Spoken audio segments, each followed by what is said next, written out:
Дәрігер неге түрегеп су ішуге болмайтынын айтты.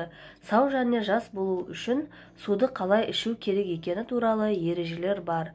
Сұйықтықтың жеткілікті мөлшері болмаса, асқорту жүйесі бұзылады. Бүйрек пен бауыр және басқа ағзалар зардап шегеді. Күн сайын қанша сұйықтық ішетініңіз ғана емес, оны қалай ішуде маңызды.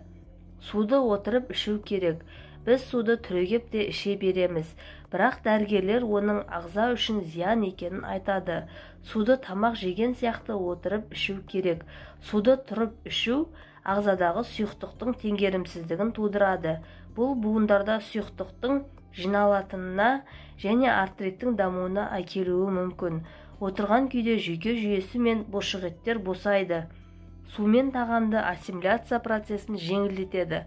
Сонымен қатар бұл позициядағы бүйрек түсетін сұйықтықты жақсы сүзеді, дейді Ирина Юзуп. Суды тұрып ішсеңіз не болады?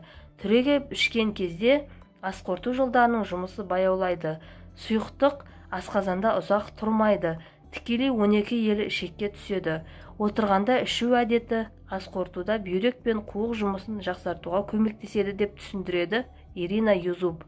Сондай-ақ маманның айтуынша, судың ағзаға барынша пайда әкелуі үшін оны тамақтан бұрын немесе тамақтан кейін ішкен дұрыс. Бөлме температурасындағы су болу міндетті. Денсаулықтарыңыз мықты болсын.